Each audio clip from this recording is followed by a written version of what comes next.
How's everybody doing? Welcome back to the channel. This is United vs. Everybody. I am your host, Sean, and we are back with a Man United News Roundup. I do, unfortunately, just start things off on a bit of a sad, somber note tonight. I do want to just go ahead and, on behalf of, I'm sure, everyone here, on behalf of myself and just football fans, people everywhere, just extend our thoughts and prayers and condolences and well wishes and just our love to the family, friends, loved ones of Diogo Jota and his brother Andre. They did, I guess, die in a car accident earlier today, and that's 28 is just too young, far too young for anyone to lose their life. And I think he just got married not that long ago, like a couple days ago, I think, too. So it's sad. It just really is, and it's just sad. So I mean, I'm sure everyone has probably talked about it and read about that today, and so I'm sure you guys have seen the news as well. But it's an unfortunate loss of life. And so I just want to extend our thoughts and prayers to his family and everyone involved as well. It's just unfortunate, but I hope you guys are doing all right today. It's a very hot Thursday today for me. I don't know what the temperature is for everybody here. Obviously, I'm really tired. I was doing a lot outside today, so just very, very, very tired today. But want to make sure I stop by and get your thoughts. Apologies, like I said, no kick about last night. Dylan's got some stuff going on. I got some stuff going on, and so there wasn't really a whole lot to chat about anyway. But hope you guys are doing well. Please like the video. Please subscribe to the channel if you are new. And let's dive into the news today because we do have a little bit of stuff to talk about. So I just want to make sure that we get to that to start things off. Let me just get some of this going in here. Let me check the chat. You guys know I always got to check the chat and see what everyone's doing, how everyone is doing today. Kai, big up Kai. Hope you're doing well, my friend. Hope you guys are enjoying your week. Lucky, welcome back, Lucky. Good to see you. Casper, yes, Casper, yes, thank you for that, man. Yes, definitely. Just extending all the thoughts and prayers. That's just, man, I was absolutely just like dumbstruck when I saw that this morning. Like it's one of those pieces of news where you just have to like do a double take, right? You're just like, it doesn't click right away. It's just it just shows you sometimes just how just sometimes just like that, everything can change. And so if it's a good reminder, right? Just enjoy your moments, take advantage of the moments that you have with people. Tell people that you love them when you see them, even if you're mad at them right now. You don't have to like them in the moment, but tell them you love them and just make sure, because you just never know when it could be your last second. But Casper says doesn't make any sense. I mean, yeah, there's a lot of things in life, Casper, that I wish I could make sense of. I wish that we could make sense of, and sometimes it just doesn't make sense, man. Sometimes these accidents do happen. It's just very sad. Yeah, like Danny says, he just got married. Big up, Uzman. Hope you're doing well, my friend. Been a minute. Hope the family's doing well. Yeah, it is sad. It is unfortunate. But it's good to see everybody, pouring out the love and the thoughts and the prayers as well. Just in all over the footballing community today. See that all over Twitter, all over online. Obviously, everybody getting involved, content creation and otherwise. It's just good to see it. And it's one of those opportunities where when you do have a platform that you can gather people together and put out that positive energy and those prayers. So big up everyone for getting involved. We're going to talk some transfer news today. We're going to talk strikers, a lot of striker stuff. I mean, obviously not a lot of huge news, but there is a lot of little stuff that I think it's definitely worth getting your thoughts on. So why don't we start things off by just let me know your thoughts on this first and foremost about this from Lori Whitwell. So obviously we're talking about Mbeumo a lot today because Brentford sound like they're trying to play little games here. Brentford sound like they're tired of getting like done over in the market. They're tired of being a selling club. They want to try to sit at the big kids table, and they're trying to get it done. So this is what Lori Whitwell had to say today as far as Brian Mbeumo is concerned. Brentford were pitching for a higher fee than Cunha, given Mbeumo's stats. That's obviously this idea. Spurs made a bid of 70 million being used by Brentford as a gauge. So he's saying that Brentford were trying to say that Spurs offered such and such amount, and that's the gauge they were using. So this doesn't make sense, though, if that's what Brentford are doing, because you can't, on the one hand, say we're using Cunha's price tag as a bid, and then we're going to turn around and say, well, Spurs offered this much, because then Lloyd Whitwell adds it and says Spurs are denying to me that they made a bid. So Brentford, it sounds to me like Brentford are playing some games. They keep wanting to use this house like it's like buying a house. So it's exactly like buying a house. They want to say, well, that house next door to mine sold for 300,000, and the one couple doors down, they put an offer in for like 500,000. So I want my house to get. That's not the way it works. That's just not the way it works. I'm not saying Mbeumo is not good. He's very good, but you can't say, because that's like saying, well, hey, Atletico Madrid, they bought João Felix for 100 million, so we should be able to sell him for 100 million. Not my fault that someone else made that bid. That's not my problem. So Spurs sound like they haven't made a bid, according to Spurs, according to Lloyd Whitwell. Brentford they're shifting gears from Cunha now. This is what you paid for Cunha now. But this is what someone else offered for Mbeumo. This is what Spurs offered. So that's what we want now. It's very, very frustrating. It's really annoying, man. What's everybody saying here? Rajat, big up, Rajat. Don't feel very good. Yeah, it's unfortunate, bud. But appreciate you jumping in with your thoughts and prayers, man. Love it. Nubis Kubis, Gen Z, who is Antona? Is Anthony's brother? I don't know who you're talking about, but big up, man. Good to see you again, Nubis. Danny says if Elanga is going 55 plus million, 65, 7, it is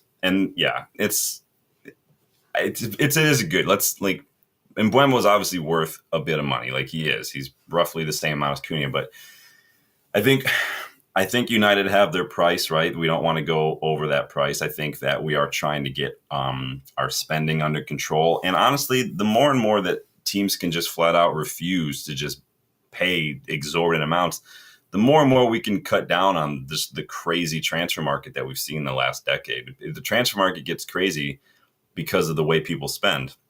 The word market is just another word for behavior of consumers. In this case, the behavior of clubs selling and buying players. That's just another word for that.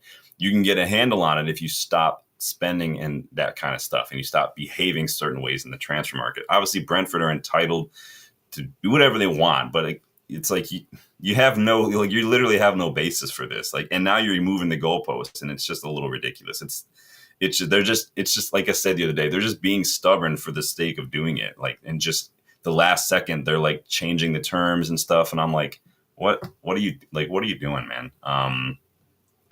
Kai says if the third bid fails, if we put in another bid and they're like, no, we want to then just walk away. Go get Eze right out from under Arsenal's nose, whatever you want to do. I don't care. Go get Xavi Simons. Why not just go do that? Literally the same position, probably going to cost you the same or less, younger. And then you just say, you know what? Fine, we don't want to pay it. We're going to go do this. You get more resale value for Xavi Simons. And I'm not saying I don't want Mbeumo. I'm just saying, like you're saying, Kai. At what point do you walk away? And then we have to. You have to avoid this whole. Well, we've been in it this long. We have to just finish. No, you don't. You don't have to finish it off. Yes, you learn your lesson. And yes, I think a big part of this is Brentford being very, very difficult. But at the end of the day, you don't have to just say, well, I've invested 3 weeks of this. We have to see it through. No, you don't. You really don't. There's no law. The only thing that's going to make it look worse is if, you overspend, and then that means you can't spend on somebody else. That's what's going to be worse. Never, ever, ever just go into a situation like this thinking oh, I put in this much, I might as well do. Don't do that. That's not a great way to go about doing anything. Let's see. Nubis says Brentford can smell Ineos desperation. It doesn't really seem like we are desperate, if we're honest. If we were desperate, we're negotiating. We're putting our foot down a little bit. We're not overspending. At least we're trying not to. And Ineos, to me, this seems very patient and composed by Ineos. It doesn't seem like they're desperate. Desperate would be, blowing 75 right up front just to get him in. That to me sounds desperate. Now, you get to a point where you cross that threshold, well, at what point do we need to get this player in? But at the same time, you have to know your boundaries. We made a mistake. We can't sit here and say we overspent on Ugarte, we overspent on Højlund, we overspent on Antony, we overspent on Maguire, we overspent. We can't say all that and then turn around and then complain if we're not, basically overspending on another player. We can't have it both ways. So I don't have a problem with it. But the thing is, like, you can have these negotiations quicker. Like, you don't have to sit here and go a week in between bids. Like, this could have been wrapped up within a week had we just done this. Like, and the problem is, again, it's like, so you guys know I'm a therapist, right? And we see a lot of couples like marriage work, premarital, whatever. You can only go as fast. Like, the first question I ask when people call and they want to get marriage counseling is like, is your partner, your spouse, whatever, are they on board? Are they interested in counseling? Because if not, if only one person's interested and the other person's just going to make it difficult or be resistant or not like even try, then it doesn't go anywhere. If we're interested and Brentford want to keep being stubborn, the negotiations can only go so fast, if that makes sense. And it's frustrating. You wish Brentford would just be like stop being little D-bags about it, but it is what it is. Samuel, big up, man. Brentford should just sell. Yeah, I feel like if they're going to sell, if he wants to leave, if he wants to only go to United, you'd think that Brentford too would want to like get their own business done for their new manager and stuff. And so like they could get it over the line and get their business started, get their rebuild going, get the prep for their preseason stuff. It just doesn't make sense to me, man. It just doesn't make sense. Ben Jacobs added this as well too. Let me put this up on the screen for y'all. But big up, CMO. Good to see you again. Ben Jacobs says the reality is £62.5 million has always been a number they'd accept, but it is $62.5 million, not $55 million, and gambling on add-ons. So again, Brentford want the guaranteed fee and then add-ons. So why don't we just offer them £62.5 million and get it over with? Why do they even need add-ons? Just say, hey, £62.5 million, we'll pay you 30 up front, and then 15 for a couple of years after that, and you'll get it in 3 years. Like, this could have been done before July. It would have counted on last year's, but now it counts towards this year's. And I don't want that to impact our finances for this season. Like, we just can't. And it's freaking annoying, dude. Casper says it's crazy we haven't signed Mbeumo yet. It doesn't make much sense. It's just, yeah, there's not a lot of news, man. That's why somebody asked the other day, a new face on the channel asked how often I go live. And it's just with transfer news, when there's stuff to talk about, you guys know that I'll be here. But, Anubis says, Antonella. You're being funny.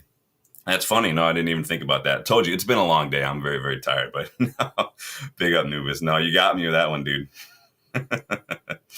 Roger says, Avram and Joe Glazers. I don't even know if Avram and Joe Glazer would even be able to spell Brentford, let alone pronounce Mbeumo or anything. These guys literally sat there and thought that we signed Ronaldo when he was 17 instead of 18 because he's a fucking idiot. Guy, I saw a video yesterday. I almost considered sharing it. It was a video, I think it was after we won the League Cup 2 seasons ago. But so obviously you win the trophy and you go and you shake hands, and it showed De Gea like hugging Fergie, shaking hands with Fergie. The dude completely breezes right by Avram Glazer. He doesn't even freaking acknowledge his existence. And Avram Glazer is just sitting there like, and Fergie looks at him like, fucking hell. I watched that thing about 8 times and just lost my shit. One of the most hilarious things. I'm going to go find, I'm going to post it, but it's freaking hilarious, dude. Kai says United could just walk to prove a point. They could. I mean, you're right. They absolutely could, and there's a lot of angles to look at this from, right? Like, and that's one angle, right? Like, to prove a point, we're not going to get bullied in the market. We had our number. It is what it is. We're ready to walk away. The other angle is now if it's taken this long for one target and we're still 2 days away from preseason, we should have just walked away earlier. I'm getting a little annoyed with Mbeumo because I'm like, dude, just force the move, man. Just put in the transfer request, make it known that you want. You don't have to like go on strike or anything, but just be like, guys, come on. What are we doing here? You're just making this freaking annoying. And then like, what happens if we do walk away? Then Spurs come in with 70 million. I guarantee you, if Spurs come in, they're not going to have to pay what Brentford are asking us for. But what are you going to do? Raja says United is going to put their classic prepare to walk away off negotiating. Yeah. And it's hard because there's that extra factor of this is a different regime, because we've seen in the past the old regime, the Woodwards, the Richard, the Arnolds, the Murtaughs. They'll chase Anthony all summer and get him in August. They'll wait till mid-August to get Casemiro. They'll chase Harry Maguire all summer, only end up paying full price. We've seen that from the previous regime, the previous negotiation team, the transfer structure, whatever you want to call it.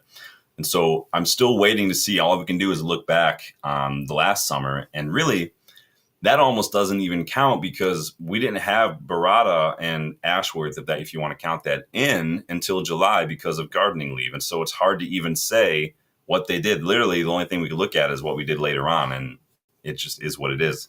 I thought we did get good deals for Mazraoui and De Ligt, especially. I thought Lenny Euro was looking like a steal. Now we look like we paid a lot, but then look at him. You could probably say we overpaid a little bit for Ugarte. It is what it is. Casper thinks it's taken too long with Mbeumo, but I still want him. It's 4th of July. It is 4th of July. We've only signed one player. Well, technically, in any other year, the transfer window would have only been open 3 days by now. So, I mean, trying to look at it like that, but it doesn't help. I'm trying to see the silver lining. There's not really much there, though. Samuel says Brentford doesn't have Thomas Frank anymore. They will be candidates for relegation. We'll see what happens. They could have gotten some Mbeumo money and then really kickstarted a little bit of a rebuild for that manager, but you never know. Danny says, if we said to Mbeumo, if we have to pay more, your wage package has to be lower, then it might make him force a move and put in a transfer request. The problem, too, is he says he wants United. Other clubs are interested. If we really want him and we want to keep this relationship amicable, I don't think you want to put stuff like that out there, because you don't want to ruffle his feathers a little bit, because that could just make him very easily tell other clubs, all right, well, I'm open to your bids now. And right now, the biggest strength we have is that he only wants to come to United, and that's our biggest leverage. The problem is there's somewhere in between, maybe threatening him like that in that way, or just, hey, can you just help us out here a little bit, right? Can you just put in a transfer request to expedite this process? We want you on preseason. If you want to come on preseason and get on board, then we need you to help us out here, because it's not helping anybody. Effa Shavar, Edim, welcome. The fans are already tired. Yeah, a lot of us are, man. But it's nothing new for United fans, right? But welcome to the channel, man. Rajat wants Francisco Trincao. I've just never been sold on Trincao, if I'm honest. I don't think he's bad. I remember him in the Premier League. He just didn't really do it for me. Obviously, he's at Sporting doing just fine. But Danny says he's not moving. He just signed a new contract at Sporting. Yeah. I'm just going to keep looking up here. Samuel says Brentford should look at Oscar Glauc from Salzburg. Okay, yeah, I remember Glauc. I looked at him a little while back. I steered clear a little bit, but I haven't looked at him recently. Raja says, even with Champions League football, Spurs don't really have transfers full. Spurs don't. Newcastle definitely don't, for sure. Nuba says, we can't walk away because no many good options available. Chirke, Baina gone. Can't afford to buy Xavi Simons or worse. I haven't seen the latest on Xavi Simons' price tag. I remember when it was, because RB Leipzig are not in Europe next year, and so at all. And so I did that video a while back of a lot of players who aren't going to be in Europe who maybe United should be looking at. I looked at Seawald from Leipzig as well, and I'm going to look up Xavi Simons' price tag and see what he's rumored to be. 80 million pounds is not a lot. What's 80 million pounds in, or euros, sorry, 80 million euros to pounds is about 68. So literally just a little more than what we'd be paying for Mbeumo could get you Xavi Simons, who's basically the same player almost. I like Xavi Simons a lot. I like him a lot. Cash says, I do think Liverpool get Ekitike now. Yeah, Liverpool could afford, to do that, but they're still using that Coutinho money, right? I put this poll up on the channel the other day. I think it was yesterday. I put a poll up. I'll ask you guys again. Just bear with me while I type it. But make sure you're hitting that like button if you can for me. Make sure you subscribe to the channel as well. It does help the channel grow. We are on the road to 3K. Just typing. Lack of signings. All right. You guys let me know what's been more frustrating for you right now in this last month for a little bit. Samuel says Manchester United should have brought in Luis Campos from PSG. Well, jury's still out on Wilcox. I mean, so far, I think he and Vavel are at least identifying a lot of good players. I mean, I think Aiden Heaven was a bit of a stroke of genius. We're looking at a lot of young players. Sekou Kone, we've been looking at a lot. And I liked a lot of the young players we're looking at. We're going to talk about Wilcox in a little later on. Raja says bullied by Brentford is great. Well, most clubs do. I mean, Brentford do sell. Again, I just don't see why can't we just turn around and use the same tactic on Brentford. Say, okay, you want to tell us, okay, we paid this much for Cunha, that's how much Mbeumo's worth. Well, you sold Ivan Toney for like 20 million less than you sold Mbeumo. Why are you asking for so much more? It doesn't see like sometimes this is how sometimes you have to have a discussion with somebody just in life. It's not always about just arguing. Just most of the time, I just repeat back to people what they say. And sometimes you have to like be a little bit of a mirror in that regard. And that sometimes is what it takes for people to realize just how ridiculous they're being. Just literally mirror back what they said. And then they're like, oh, shit. And then you're like, yeah, shit. What's up? I don't know, man. Danny says both are frustrating. Yeah, both are frustrating, but you got to do one or the other. That's how this works. I know I'm not usually a fan of either or, Danny. That's why I can't stand the Myers-Briggs assessment. That and it literally was created by some woman and like her grandma in a kitchen somewhere. I'm not trying to diss it. It is helpful for some people. Some people do get a lot from Myers-Briggs. It has very little empirical backup to it. That's why but that goes off on a tangent. It is what it is. What did someone say? Danny had me a little name here. Andrea Maximovich. Did we talk? That name sounds familiar. Done a report on him before, right? It sounds familiar. I don't know if I've done a report on that. I'll have to go look into that a little bit. Raja says both, especially when budget's allowed to cover two players and the rest is dependent on player sales and them going, yeah. It wouldn't have taken a lot. Like I could have done a lot with the budget going into this that we had.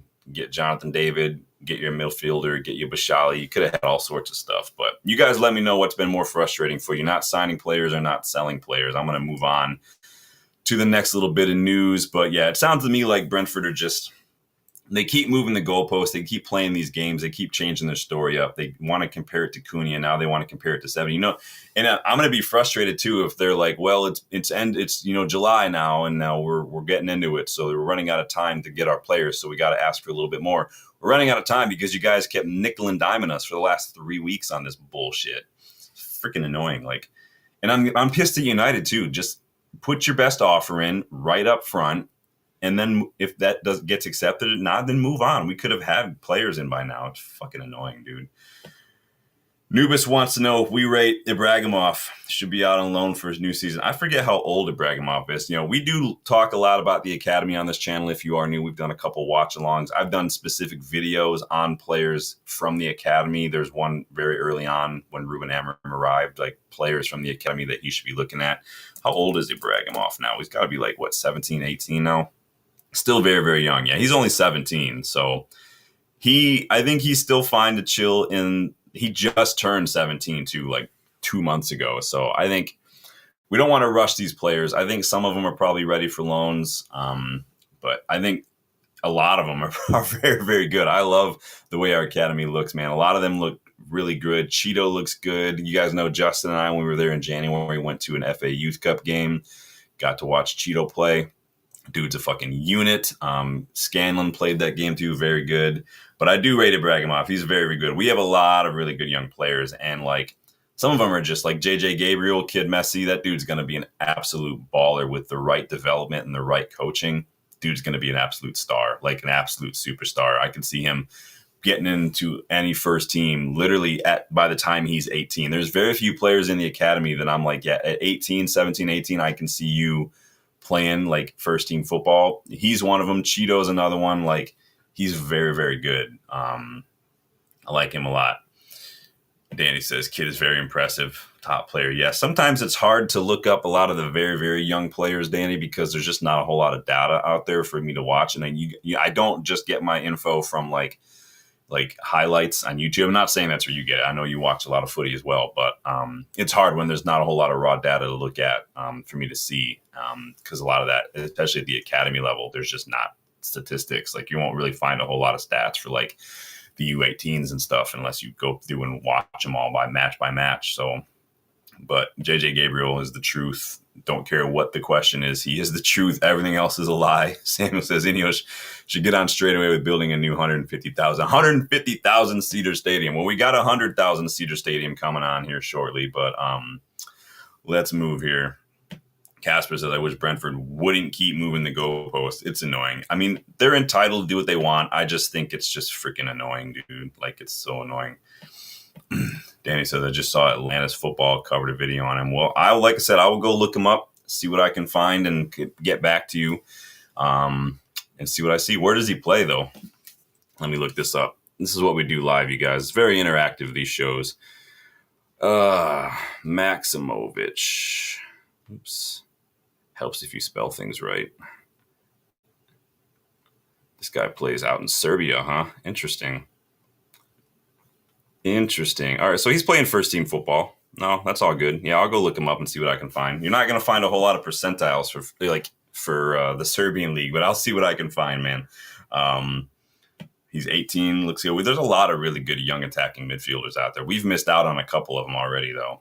But Samuel says, should United give their under 18s and under 21s 8-year contracts? I mean, there's a whole lot behind that, Samuel. I wish there was Chelsea have done this with their new young signings to circumvent PSR, basically. That's why Chelsea have done it. It's not like, oh, we believe in you. It's like, we want to pay as little upfront and as little per year for the 8 years of this contract. So a normal contract is like 4, maybe 5 years, maybe plus an extra year. If you're getting like an 80 million pound player, you're paying upfront, you're probably paying like 30 million. And then over the course of the rest of the deal, you're paying like 15 million per year.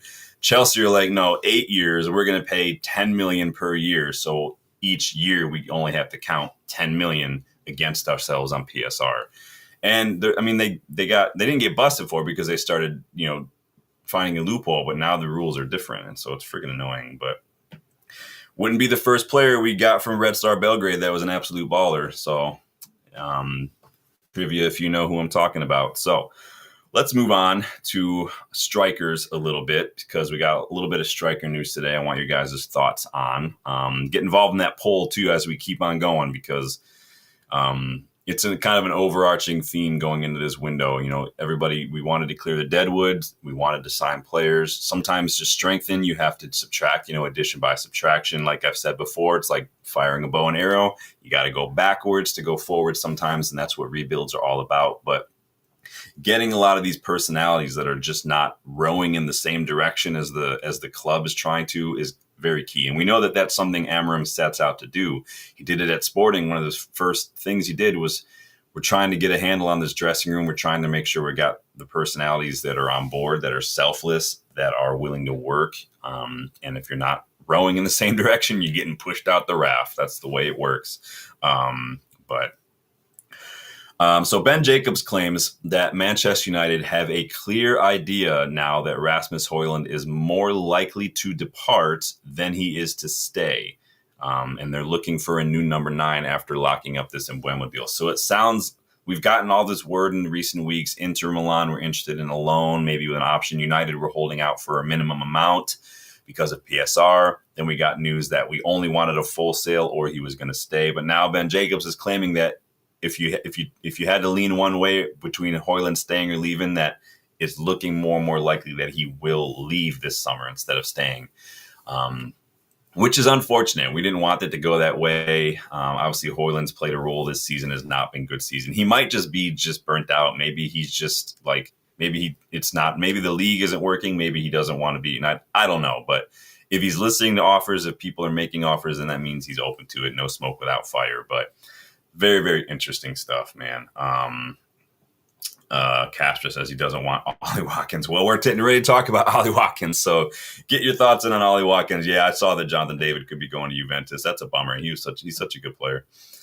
Danny, yeah, we did that scouting report on Lennon Miller. Tell him to run out his contract, take him on a free, get Hackney. Yeah, you can't sign Lennon Miller on a free. Like, you can't do a pre-contract. You literally have to, like you're saying, tell him to do it, because when you're a certain age, you can't do the Bosmans.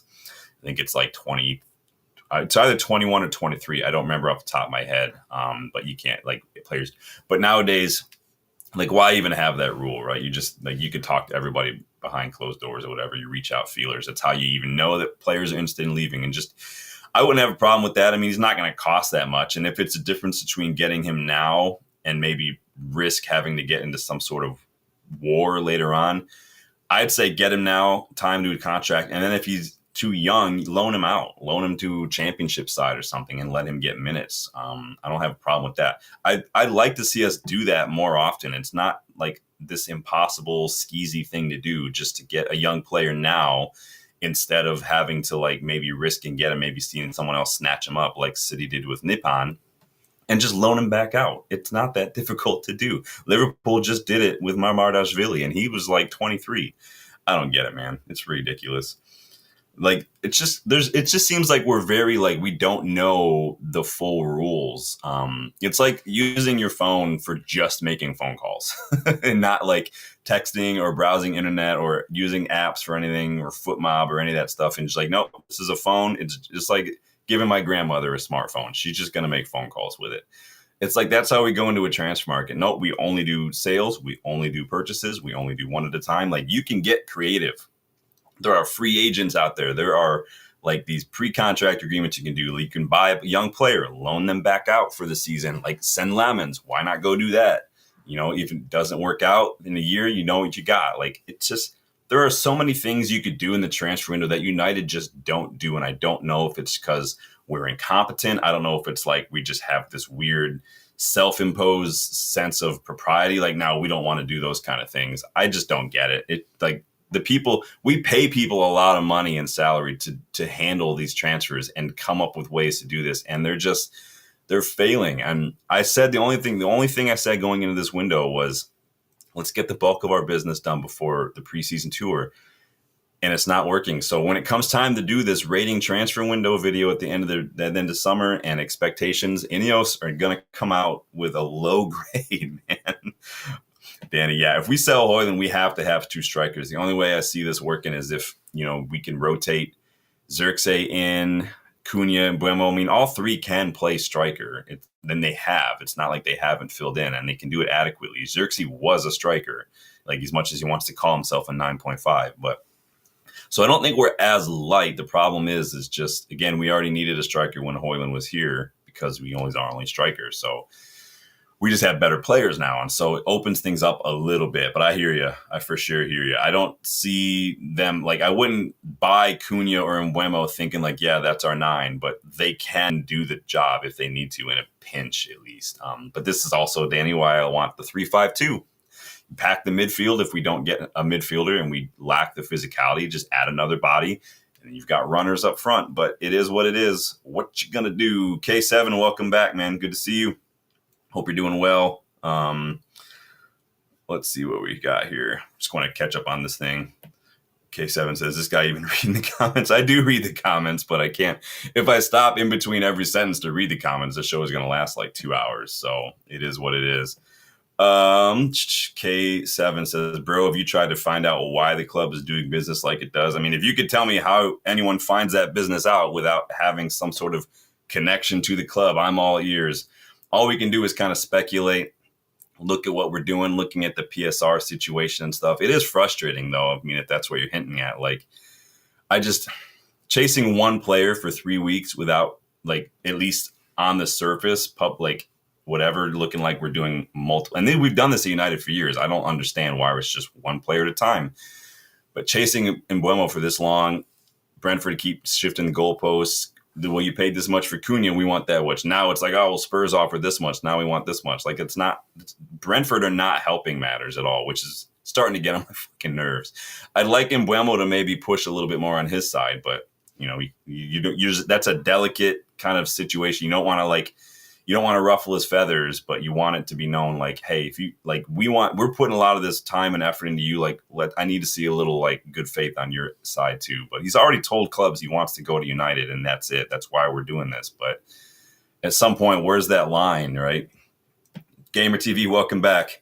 Says David, in my opinion, would have probably not translated well. The Prem, Gyökeres, Watkins, Osimhen are proven strikers. Either one of them would guarantee goals.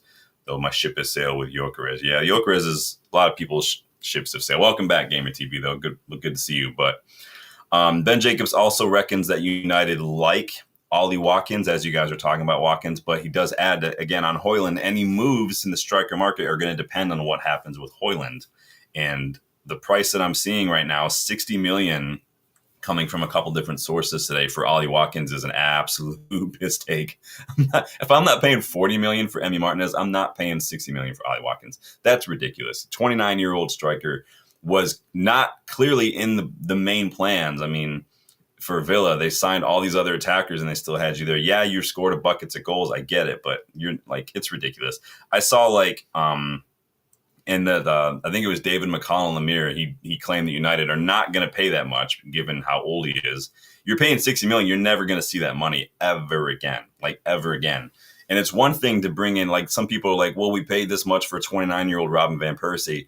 29-year-old Ollie Watkins is not 29-year-old Robin van Persie. Let's have it right. Robin van Persie literally won us the league in Fergie's final season. Can you literally say that about Ollie Watkins? Can you say with 100% good faith that Ollie Watkins will win us the league? No, he's not. 29 years old, not going to happen. Cut that price in half, and maybe I'll sit down at the table to start negotiating. But I'm not paying that much for Ollie Watkins. That's ridiculous.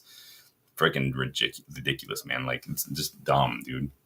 Like, again, and then again, why don't we do that? We can say, well, hey, Brentford sold Ivan Toney, who's cheaper, for 20 million less than what you're asking for. So tell us why we should pay 60 million for Ollie Watkins? It's ridiculous. Anyone comparing Ollie Watkins to the RVP situation needs to just go give their head a wobble, because it's ridiculous. But Ollie Watkins, though, if that's the case, if we sign Ollie Watkins for anywhere near that to me screams of Woodward. That, like, it'll be like in a time machine from like 10 years ago. That's such a Woodward Glazer-nomics signing. Like, it just doesn't make sense to me. Does not make sense, dude. Yeah, Villa will not sell him on the cheap, and they don't have to, but I think Villa also are struggling with PSR. And so, again, Villa are doing like what Everton did when they sold Onana, is they're in a financial pickle, but they also don't want to have to sell all their best players to get themselves out of it. So they're going to ask a lot for any one of these players that a club is interested in, so they don't have to sell everyone. That's what they're doing with Watkins. Now, they're going to have to do something, Villa. Now, they're just going to have to, because they can't survive in Europe. They can't compete on all fronts.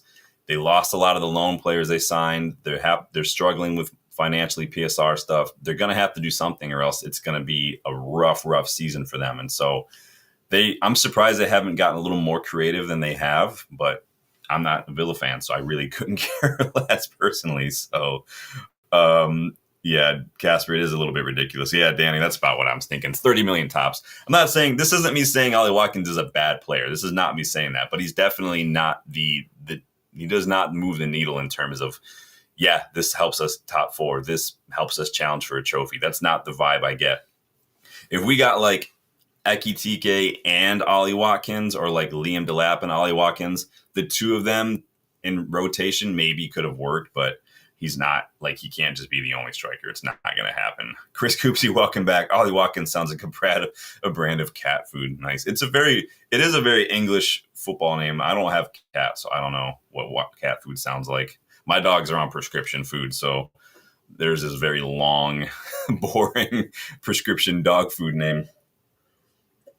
I swear, man, I got like the lemon dogs, dude. There's so much issues. Finally getting surgery for my one dog, though, for her ACL. But Chris, you're funny, dude. And then on strikers too, Corriere dello Sport claim that United are still in constant contact with the representatives of Victor Osimhen too. Don't have any idea of where this cat's going either. Literally, I thought some clubs would start moving for strikers soon, other than just John Duran going to Fenerbahce.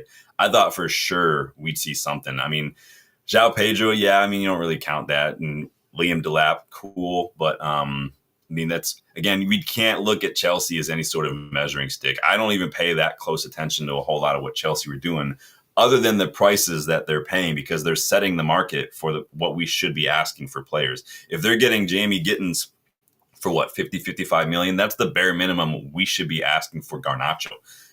Like, and all these people want to start here, like all these Chelsea fans and everyone want to throw out like Premier League proven. Well, cool. You paid that much for someone who's not Prem proven.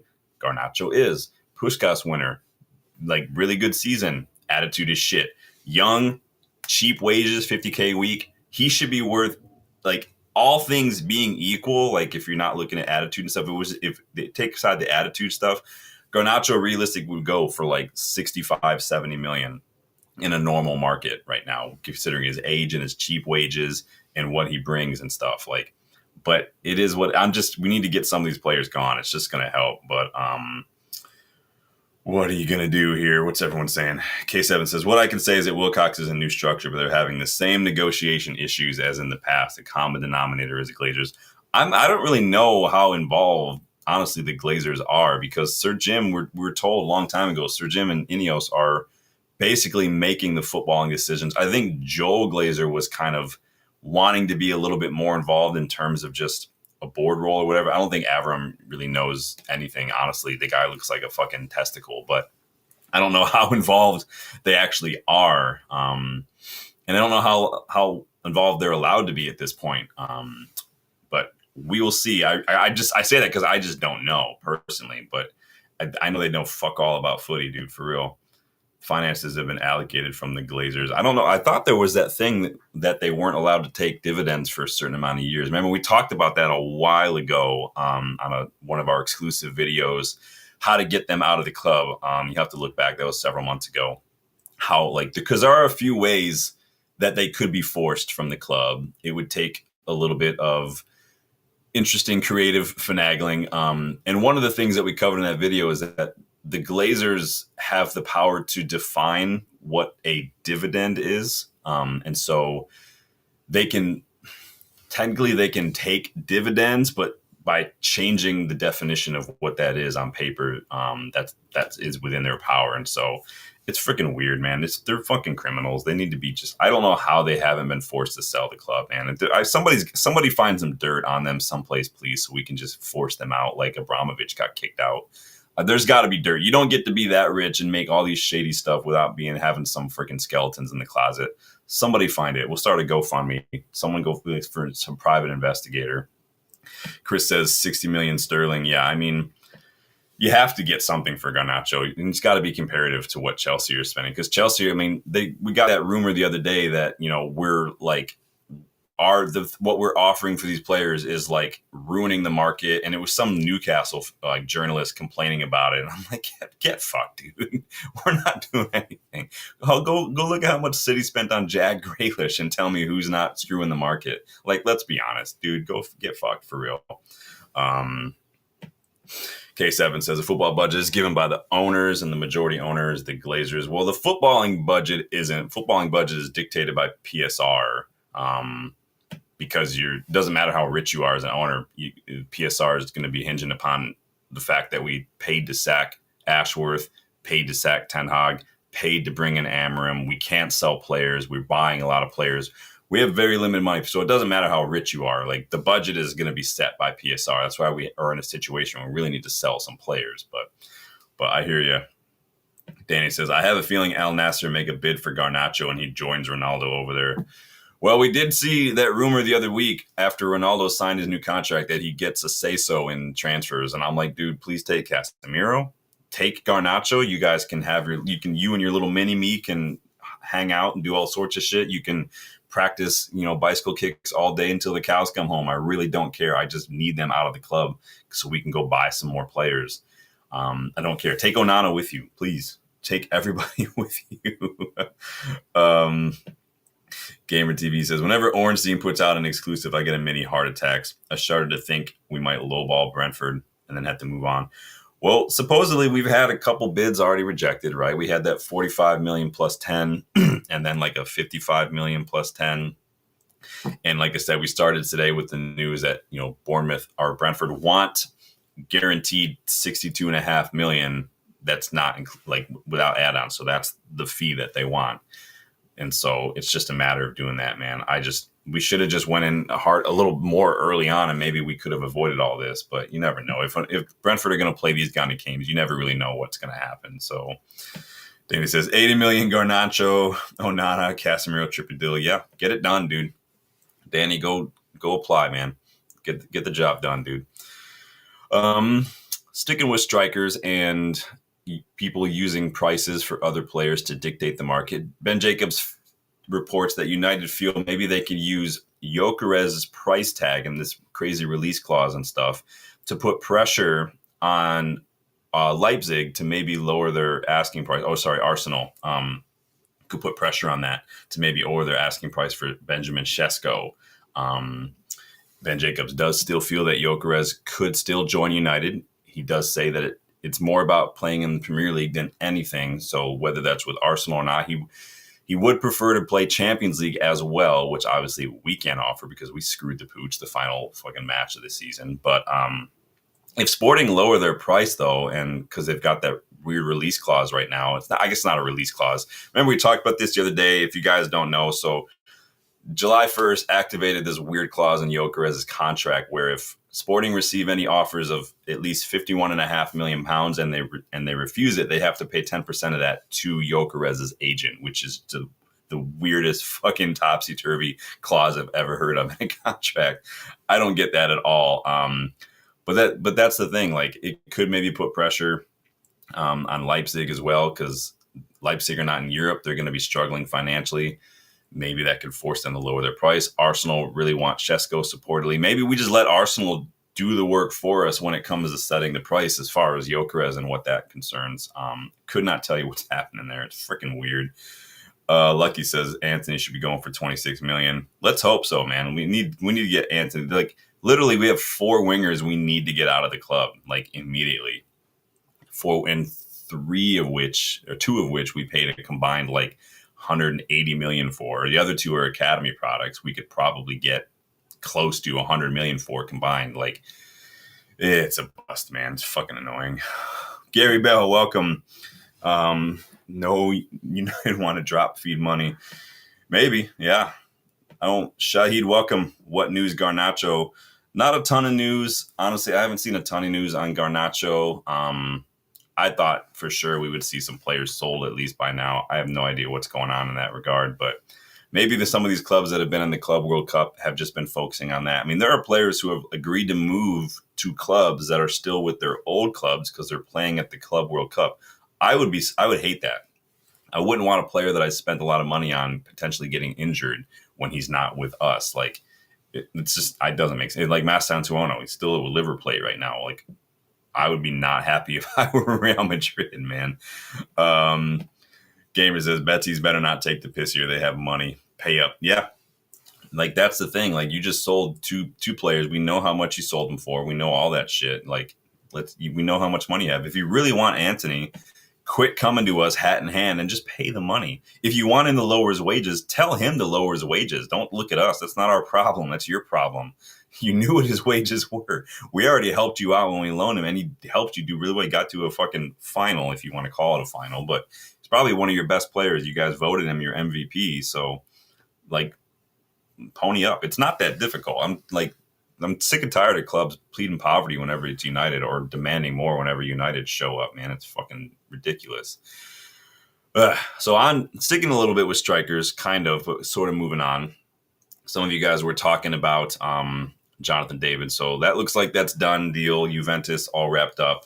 But now Fabrizio Romano claims that Juventus have shifted gears and now they're talking to United about Jadon Sancho. So we already kind of talked about that a little bit earlier in the week. They were close to maybe £25 million. Sancho's got to lower his wages, and what we saw rumors that he might agree to lower his wages. But it sounds like they've reached out to Jadon Sancho's representatives again this week after getting this Jonathan David deal. That's a good move for Jonathan David, honestly. I think that he'll reach a new level playing on a little bit bigger stage at Juve. Hopefully Juve can just get their shit together behind the scenes, because that club's been an absolute clusterfuck the last couple of years. But sounds like Fenerbahce are done. Romano says there was never any concrete talks, just a little bit of interest. But he also says that Juventus are not the only club who have reached out this week regarding Jadon Sancho. So need to get him gone, entering the final year of his contract. I think we do have that option, but just get him gone. Like, I don't care about trying to make money back for Sancho. I want to get these wages off the books and just get it done. Same with Anthony. Just Casemiro too. Rashford and Garnacho, yeah, I want to get a little bit more money for because that could really help us. It's all profit. But the problem is salary again. I think Sancho is technically on a little less than 300K because without European football, everybody took a hit. But again, no one's going to pay that. And so if he doesn't agree to lower his wages, he's not going anywhere. That's just the way it is. And it's unfortunate that that's where it is. But we played a part in that. Sancho and his agent played a part in that. Buying clubs know what they're doing. So it's on the buying club when it comes to players like Anthony or Sancho to get them to lower the wages. It's not on us. But I do worry that we're going to end up paying part of Sancho's wage just to get him out of here for the year, which is just, it's embarrassing, but it's freaking dumb, dude. It is what it is. Yeah, I saw that, Danny. We met up. Dude, remember we talked about Diego Leon's comments the other day, how he doesn't, everyone thinks he's like, everyone thinks I'm going to go on loan. He's like, no, man, I'm trying to go for that first team spot. I like this kid already, dude. I like him a lot. Dude, Harry Amas better hit that gym because Diogo Leon is literally the same age. Looks like he's about 5 years older than Harry Amas. Harry Amas needs to hit the gym hard. Like, get some of that creatine, bro. Get some 2 days going. Like, just go get swole, Hamas, because Diogo Leon has definitely got you beat physicality-wise, dude. You need to get on that. Samuel says, United are linked with Inter Milan right back. Yeah, we've been linked because somebody threw our name in the mix. Really, this is what happened. I saw this Denzel Dumfries shit. This is how this Denzel Dumfries story started. And then I've broken this down a couple times with other different players. We were linked to him in the past, probably interested, but this was like Ten Hag, maybe even Ollie kind of years of link with Dumfries. Now it's come out that he's got this release clause, right? And this is what the media does just to get people interested is they say, oh, United target. He was a United target like 2 managers ago. I doubt we're going to go and spend that much on, what is he, like 28, 29 now? That's just how it works. I don't think that we're interested in him. We might have been in the past, but we're just linked to him again because that's just how it works, man. But who knows? I've been wrong before, but that's how you can spot the bullshit in the media. Whenever you see word like United target or United miss out or this, that, or like, that's just, especially when it's in the headline, it's just the media trying to fucking hit the low hanging fruit, man. It is what it is. So, yeah, I don't know what's going on with Gyökeres. It sounds like Arsenal could be playing the similar game that Brentford are trying to play when it comes to Gyökeres and Šeško. Chris who's a Motherwell fan. We do like Lennon Miller around here. I did a scouting report on him last month. I thought he and Hackney would be there. Like Lennon Miller and Hayden Hackney to me scream like Sir Alex Ferguson midfield for the next like 10 years. But I would just go get Lennon Miller. I don't know what his price tag will be, like anywhere between like 5 or 10 million, probably closer to 5 than 10. Go get that done, loan him out. But it sounds like he could be making a step up to like Celtic or something, which is what a lot of the Scottish players in that league do. But I think he could afford to step up. I mean, buy him and then loan him to Celtic. Like, I don't see the problem with that either. Or loan him to Sunderland or something. Like, let him go do something with Sunderland. They need players. They can take him on loan. I don't get why we don't do stuff like that more frequently, man. Casper, don't tell me things that are going to make me cry, dude. What are you doing? Why are you trying to see a grown man cry? I'm 39 years old. You want to see me cry live on YouTube? Come on. Why are you doing that? Don't tell me these things. Don't tell me these things. Who do Palace have in midfield? So obviously they got Wharton. Who else do they? I don't know who Palace have in midfield off the top of my head. I have to think about that. But so Sancho getting some interest. Juventus could be shifting gears now that they've got Jonathan David over the line. Interesting to see what's going to happen with Vlahovic. I know that he was linked to us yesterday, day before yesterday, that maybe Juve would try to include either Vlahovic or Douglas Luiz or another player, I can't remember who it is now, in some sort of a deal for Sancho. I don't want any of those players personally. I don't rate Vlahovic. Douglas Luiz's injuries are not great, and I forget who the other player was, so I don't remember now, but I don't want any of those players personally. Just give us that money, man. I want that cheddar cheese. Hughes, that's right. Oh, yeah, that's right. Maybe I blocked him from my memory because he got Casemiro sent off, the little freaking white prick. White-haired prick, sorry. I'm not racist. So I don't know what's happening there. Ben Jacobs had this to say about Sancho as well. At the time they're recording, so he was speaking to United Stand, I think, earlier, but he said, at the time we're recording, there is a meeting taking place between Sancho's camp and Juventus. They are in advanced talks around the financials. Personal terms are being talked about in detail. So again, personal terms is wages. He's trying to figure out what's it going to take for you to join. What kind of pay cut are we talking? Like, what kind of bonuses? He could drop down like a bit in wages, but then maybe have a little bit more bonuses. And then it's completely on him to decide like if I'm going to perform and get these bonuses or not. I personally don't like bonuses like that necessarily, because I think it sometimes can be to the detriment of a team. If a player knows he's going to get 50K for scoring a goal, he might try to force it instead of helping his team out a little bit more. I prefer to see the other end, where when you fuck up, when you don't show up at training and stuff, just keep enforcing fines instead of giving people bonuses. But maybe I'm just a mean old man. I don't know. But sounds like we could see Sancho to Juventus if all these reports are to be believed, which could be a good move for him. It would be interesting to see what Juve are doing, especially with the way Como are moving under Cesc Fabregas. He's buying a lot of really good young talent. They're building something over there at Como. Definitely keep an eye on Como next season, you guys. That's going to be a team to watch for sure with the squad that Cesc Fabregas is building over there. They're getting a lot of really good young players. We talked about some of the players they've already got. Like they picked up Kakare from Lyon. Nico Paz is doing excellent over there. They've got a lot of stuff going on over here. Lucky is pushing hard to get players out. Where are we at in the poll here? More frustrating so far, lack of sales or lack of signings. 61% of you say lack of sales. 39% of you say lack of signings. Interesting. Maybe we're all just tired of the drama with some of these players. That's funny. Oh, man, moving on. Starting to feel like maybe to anyone else that we're almost waiting to see which club blinks first when it comes to buying a striker. And then we're kind of like, hey, are Arsenal going to get Šeško or are they going to Gyökeres? Whichever one they don't get, maybe we'll go for them. Are Liverpool going to get Ekitike or someone else? Whatever one they don't get, that's who we're going to move for. It just sounds to me like we might want a striker, but we're not. We're kind of waiting to see, where we don't have competition anymore, if that makes sense. Like Liverpool buy a different striker than Ekitike. Ekitike's open, doesn't have as many suitors. Maybe we could swoop in. Chelsea have already got their strikers, so they're not buying anybody, right? City aren't going to buy anybody else. So that leaves a lot of options. Juve just wrapped up their player. Real Madrid are fucking broke. Barcelona are broke. Where does that leave anybody else? Atletico, they spent a lot of money on Julian Alvarez. PSG aren't really going to buy any more strikers, are they? I don't know.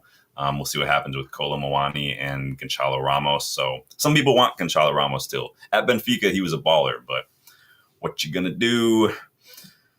Samuel says, United needs to get back to loaning players to Royal Antwerp. Yep, we need to start utilizing the loan market a little bit more. I think that we definitely need to and that's why I don't have a problem with buying a lot of young players, but you definitely do run the risk of crossing line. That's what Chelsea got done for a couple of years back. You remember they had too many players out on loan and they got fined. They got a transfer ban, I think, as well. So but I don't have a problem with it. I think we have enough players that could go out on loan. I think guys like Sekou Kone and stuff could go out on loan. We had a lot of youngsters out on loan this past season, but yeah, we did used to have a really good relationship with some of these clubs, and it would be nice to kind of get back into that. I mean, freaking Ajax should be thanking us for basically financing Ajax just fucked up everything we did for them when Ten Hag, because they went through how many managers that first season after he left. It's so funny. It's the only way Arne Slot could win the Eredivisie was not only with Ten Hag leaving, but Ajax just completely getting every managerial appointment wrong in that one season that he left. Arne Slot's just like, well, everyone's fighting here. Let me just walk around it and cruise over to the Eredivisie title. Fucking annoying. No, you're fine, Casper. I'm joking, dude. It's all right. Don't take a whole lot of what I say seriously. My native tongue is sarcasm. So, but you're all right, bro. Don't worry about it. Gamer TV says, a few more days before United starts ruining our days. I just cannot believe we've got one player signed before this preseason tour starts, man. I can't believe it at all. I guess, I mean, I'm looking forward to seeing some youngsters, but I would have hoped to see somebody. I mean, Amorim can't be happy like at all that he doesn't have more players in for preseason. For a guy who didn't get a preseason when he got here, lamented the lack of time he had on the training pitch, and is so hyper focused on changing a lot of this tactical mindset, even just like up here, the way these players read the game, like not having a preseason tour. I mean, we're coming back to Old Trafford after a few weeks. It's not like a big deal, but it's just, you would have preferred, like, not even just from a tactical standpoint, but even just like a team cohesion standpoint, just getting time with your teammates and stuff. But it's fucking annoying, dude. Debasi, welcome back. He says Ekitike for United. I'm still not sold on Ekitike as a backup option with someone ahead of him. Like maybe like Ekitike and Watkins as our two strikers. I wouldn't be opposed to it. I wouldn't. But Ekitike and like Højlund, or if Højlund is sold and Ekitike is our only option, doesn't fill me with a whole lot of confidence, because then you still need another striker. But I hear you, man. I think we're all getting a little frustrated. Danny says, I knew we only have Cunha signing going into preseason. Nothing has changed. There's a fine line, right, between sticking to your guns when it comes to not overspending, but also supporting your manager. Because at the end of the day, this does play. I mean, you watch the overlap, you watch Rio's channel, you watch all these former players talk about. They tell you over and over again how important a preseason is for a manager, and you're not doing Ruben Amorim any favors at this point. And it's just, I wonder how much leeway he's going to get with all this. But what are you going to do? Debasi says, with Watkins asking price, we're about to start old age home. Yeah, I'm not paying $60 million for Watkins. If we pay $60 million for Ollie Watkins, I'm fucking done with Ineos. That in itself is just sackable. Like, that's ridiculous, dude. $60 million for Ollie Watkins. Get the fuck out. Go. Just go. Absolutely friggin' annoying, dude. Danny says, try not to go up on Spinio. It's going to give them the benefit. Yeah, I'm holding a lot of my judgment until after the window done. Obviously, when the window closes, we will be back to do a video. We'll rate the transfer window on everything, and then kind of give our expectations for the season based on how the transfer window went. So we'll be doing that as well. So be sure to come back for that. Obviously, we did not do the award show this summer because why the fuck would we? Let's be honest. Who's winning an award at this club? Nobody. But Stephen Holian, welcome to the channel, man. Good to see a new face. Deadline day for Mbeumo. If we go all of this whole summer and we get deadline, we and Mbeumo on deadline day, I'm done. Like that's bullshit. That's just, there's no other word for it. That would be absolute horse shit. I think we might still see him get done in the next couple of days, but I'm not holding my breath. But fuck, man. Big up Tactical Devils. Good to see new faces. I love seeing new faces getting involved. Make sure you guys hit that like button, please. Make sure you subscribe to the channel. Love seeing the UVE community grow. Make sure you check all those links in the description as well. There's a couple of products from the United vs. Everybody online store below the video player. You can see them highlighted. You guys go check that out. And in the description, you'll see a link to a charity. My wife's part of a dog shelter here in Michigan. They're doing a big fundraising event along with the Michigan Animal Welfare Foundation. Any memberships, any super chats, anything you buy from the store between now and then, that goes towards that foundation. So even if you're not like, I don't really want to buy anything from the store, no pressure. I don't want to donate to the thing, like no pressure, but any super chats, any memberships, that all is going towards that as well. So every little bit helps. I do appreciate everybody who has gotten involved. Again, no pressure. Even if you can't, maybe consider sharing it. Maybe someone else you know. But big up everybody for jumping in. Chris says Ineos have done a lot in a short period. What have they done in a short period? They did sign a lot of players in the summer, but we also couldn't do a lot until we sold. And that wasn't their fault. And kudos for getting Dorgu as well.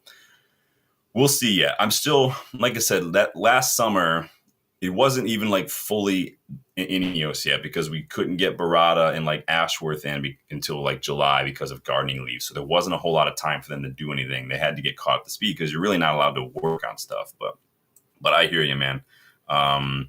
Who is Danny says we're subscribed to Tactical Devils. Big up. I will go check it out, man. Steven, United have set a deadline, 4th of July or walking away. I haven't seen anything like that, but we'll see. I will keep an eye. I haven't seen any deadlines on anything, but I mean, July 7th was supposedly like we wanted to get this stuff done before the 7th when our preseason tour starts. But big up everybody for getting involved. New faces, love to see it. Debasi says someone in Arsenal is also ready to deadline day. Joker is. Someone in Arsenal needs the friggin' deadline day. Arteta, sell him, man. Tactical Devils wants to know who I'd take as our next goalkeeper. We did a big video on this the other week, Tactical Devils. I did a whole video, and it's on the main page on the channel. I had like six targets to replace Andre Onana. My top pick right now, spoiler alert if you haven't seen that video, but there's full scouting reports on a bunch of keepers in that video. My top pick right now would be Andre Lunin. I think he's a good age. He can handle the pressure of United because he's handled the pressure of Real Madrid. I think you could get him for, we saw reports the other week, it was like 20, 21 million pounds. He did just sign a new contract not that long ago, but it's not going to want to stick around and be second choice for Thibaut Courtois. After I thought Lunin did very well in Courtois' absence, I would take Andre Lunin. And then the other option I said is if we have to stick with, if we are stuck with Andre Onana, who you guys know I would sell in a heartbeat. If we have to stick with Andre Onana, if we're not selling him, go buy Sen Lamens for Royal Antwerp and then loan him back to Royal Antwerp for the year, just like Liverpool did with Mamardashvili last year. Those are my two options. That one was like, this is what I want. One was, this is what, if we're stuck with the lesser two evils, this is what I do. But Lucky Sin, yep, big up Ineos Glazers out now. Yeah, you guys see up in the corner, definitely rocking the green and gold. You can get your own green and gold in the United vs. Everybody store with the classic OG green and gold logo shirt. Big up. Chris says Lunin. Yeah, I love me some Lunin, man. I do love me Lunin. I think you can get him for a good price. My top pick going into the transfer window was Joan Garcia, but he ended up going to Barcelona. So what you gonna do? Yeah, Sen Lamens. Yeah, we did a scouting report on Lamens a long time ago when we were first linked. So if you guys are new to the channel, I'll pop on with scouting reports a lot. Funnily enough, this past week, so if you're new to the channel, this is going to be redundant for people who've been watching this week. But so before the channel, which I've only been doing for like a little over a year, before I used to work with Strutty News, I had my own website and it was just like scouting reports. But these last couple of days, we've been going back together and looking back at some of my old scouting reports from like 2 years ago. So, and kind of you guys, I'm letting you guys decide if those are hits or misses. Some of them were hits, some of them were misses. You can go get caught up on some of those because we're going through like month by month. But it's been fun. But I do a lot of scouting reports on the channel because I do love scouting. I've got talent identification badges level 1 and 2 from the PFSA. I've got level 1 from the FA as well. I've got a data analysis certification from the PFSA as well. So scouting is really like what I'm really, really interested in. I watch a lot of football, probably a lot more than I really should, but there's a lot of good players out there. If you guys want any insight on South American talent, Danny B in the chat, he is your guy. I watch a lot of Dutch, a lot of Bundesliga as well, and a lot of Belgian league football too. So, but big up you guys for getting involved. Love seeing it. Debasi says, I'm trying to scout some players from South America in Japan market. Yeah. And honestly, the best way, if you guys have players that you're like Debasi, if you're watching somebody in the Japanese market and you're like, Sean, I like this player, like I'll do the scouting reports, but because it does take time and stuff on my end, the best way to get involved in that is to look at the memberships, because joining the starting 11 membership tier does get you the option to suggest, players for that as well. And we'll do them on the channel. So Samuel says, you yell Barracuda, people say what you yell shark. We got a panic on our hands on 4th of July. Dude, Barracudas are no joke, bro. Honestly, those sharks are no joke either, dude. I was on a fishing trip down in the Gulf of Mexico a long time ago, and I was fishing for redfish, and I was reeling. I had one on the line, and this black tip shark, probably 5-6 feet long, comes out of nowhere and just swipes that fish, literally takes off half of its body clean off, man. These sharks are no joke, dude. But I don't go in the water, so I don't have to worry about sharks. Why would I go in the water? Nope, done. Tactical Devil said, just sub. Instantly like the channel, right on my alley. Dude, big up, man. I appreciate everybody getting involved. Like, as you can see, I try to keep it pretty chill, man. I really love getting everybody involved. I love getting everybody's voice heard. I've said it a couple times. As the channel grows, there will become a time where I'm not going to be able to read everybody's chat. I mean, I apologize that ahead of time, but we'll be here forever if that happens. But honestly, membership does get priority reading in the comments. We can go through a lot of them now because the channel's still relatively small, but with your help, it could get there. But big up, man. Steven says it was Graham Bailey. All right, yeah, man. I'll go. I haven't seen a whole lot from Graham Bailey coming out today. I was looking around at his stuff today. I haven't seen a lot. Let me go check real quick. What's Big Graham Cracker got to say about this shit today?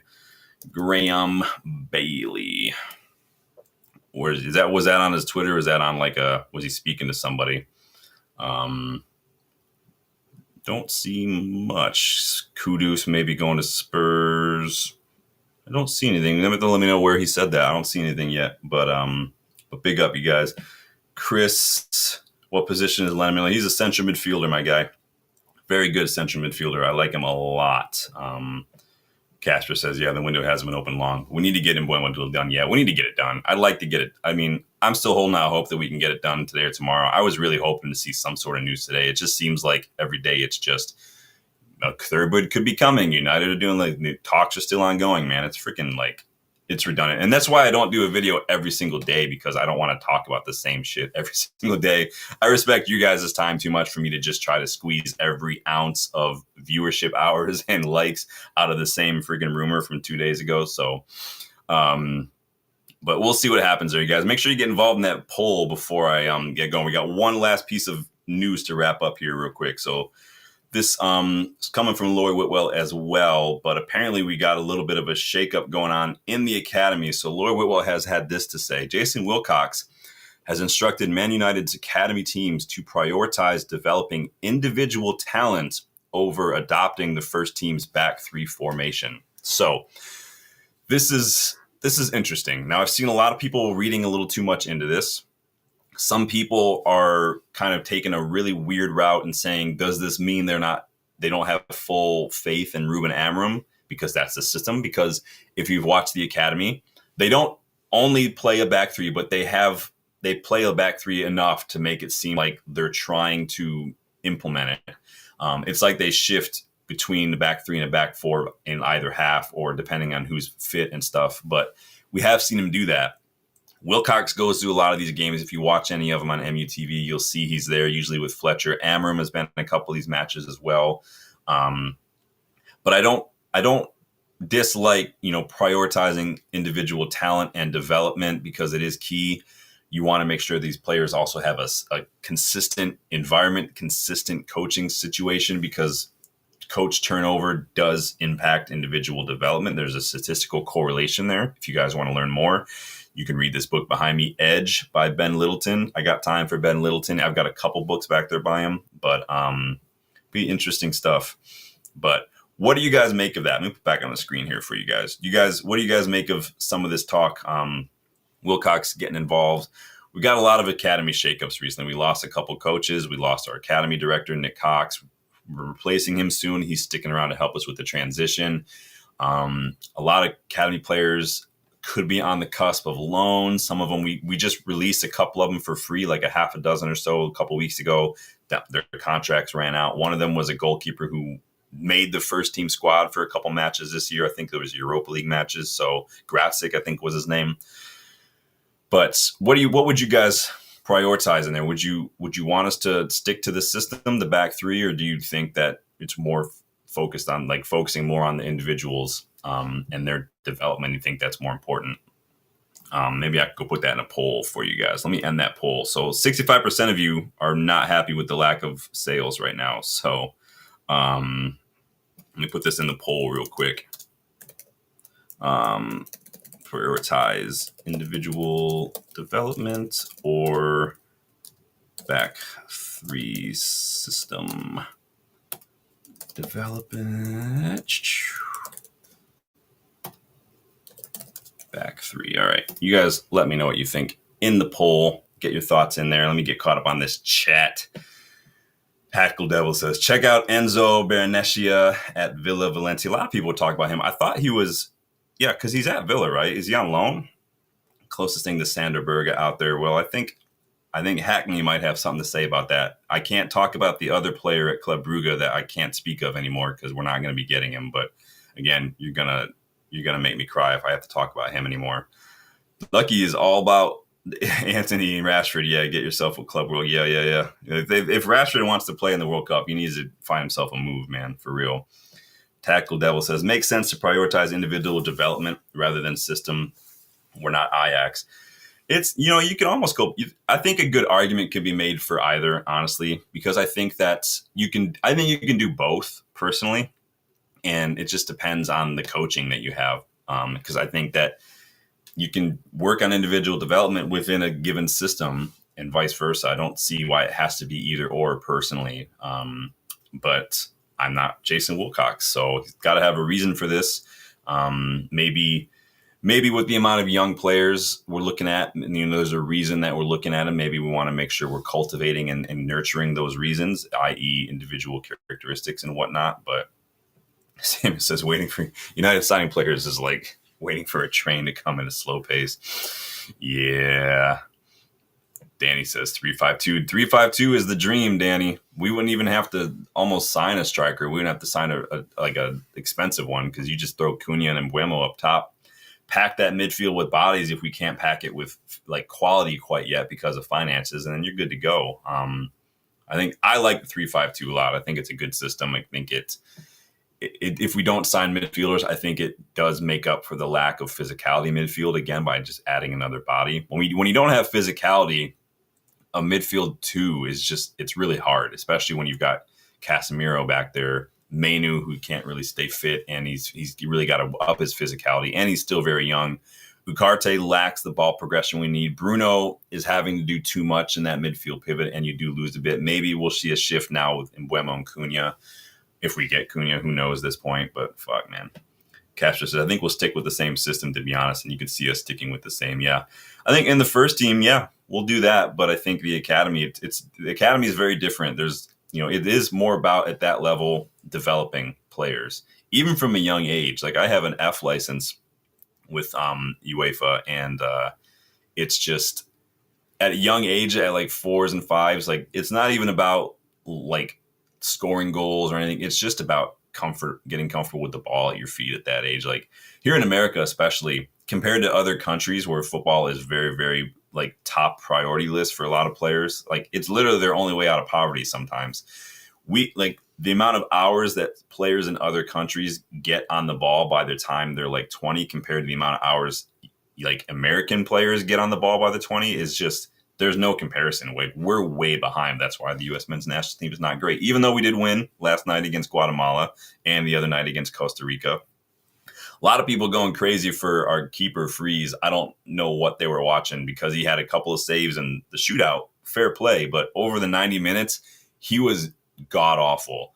All sorts of Onana mistakes, palming shots back into the danger area, very limp-wristed when he was getting his hand to a lot of shots, and it just, like, dude, that's limp. Like, that's ridiculous. Like, not good. So, yeah, you saved some shots in the shootout, but over the 90 minutes, you were not good, man.